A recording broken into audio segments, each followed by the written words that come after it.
Hello అండి. Bibi Shafika Sona homely kitchen షార్ట్స్కు స్వాగతం అండి. చూస్తున్నారు కదా, ఇవి చికెన్ పీసెస్ అండి. కట్ చేసి సన్న పీసెస్ లాగా వాష్ చేసి చక్కగా ఉప్పు పసుపు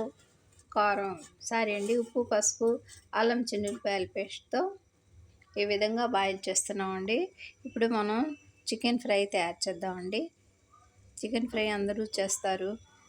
మా ఛానల్ ద్వారా కొన్ని వెరైటీస్ చూపించామండి. ఇది మరి కొత్త వెరైటీ అండి, అందుకని మా వ్యూవర్స్ కోసం ఇది ప్రజెంట్ చేస్తున్నానండి. తప్పకుండా చూడండి.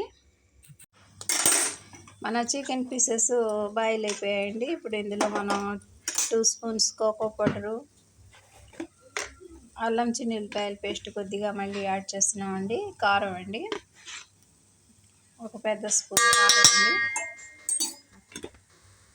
చూస్తున్నారు కదా, ఇప్పుడు అన్నీ మనం కొద్దిగా వాటర్తో మరి ఒక 2 నిమిషాల పాటు వీటిని కుక్ చేద్దామండి.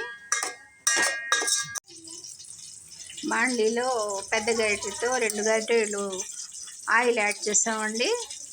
అందులో దాల్చిన చెక్క 2 పీసెస్, లవంగాలు ఒక 2 లవంగాలు యాడ్ చేసేసామండి. వెరీ సింపుల్ ప్రాసెస్తో తయారు చేస్తున్నామండి. చూస్తున్నారు కదా, ఇప్పుడు మనం బాయిల్ చేసి పెట్టుకున్న చికెన్ పీసెస్ బాగా పొడి పొడిగా బాయిల్ అయిపోయాయండి. అవి ఇప్పుడు ఇందులో యాడ్ చేసేసామండి. ఒక 2 నిమిషాల్లో మన ఈ చికెన్ ఫ్రై రెడీ అయిపోతుందండి.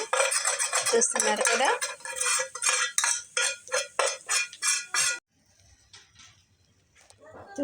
కదండి, మన చికెన్ ఫ్రై రెడీ అయిపోయిందండి. ముందుగా చికెన్ పీసెస్ని అల్లం పేస్టు, పసుపు, ఉప్పుతో బాయిల్ చేసామండి. ఆ తర్వాత కొద్దిగా వాటర్ యాడ్ చేసామండి. నెక్స్ట్ కోకో పౌడరు, పచ్చికారం, కొద్దిగా వాటర్తో 1 నిమిషం పాటు బాయిల్ చేసేసి పొడి పొడిగా చేసేసామండి చికెన్ పీసెస్ని. ఆయిల్లో లవంగాలు, దాల్చిన చెక్క యాడ్ చేసి ఆయిల్ కొద్దిగా వేడెక్కాక ఈ బాయిల్ చేసిన చికెన్ పీసెస్ అందులో యాడ్ చేసేసామండి. ఇది కూడా బాగా రోస్ట్గా పొడి పొడి అయ్యేలాగా ఫ్రై చేసామండి. మా ఈ చిన్ని వీడియో నచ్చితే బీబీ షఫికా సోనా హోమ్లీ కిచెన్ షార్ట్స్ని లైక్ చేయండి, షేర్ చేయండి, సబ్స్క్రైబ్ చేయండి. బై అండి, ఉంటానండి.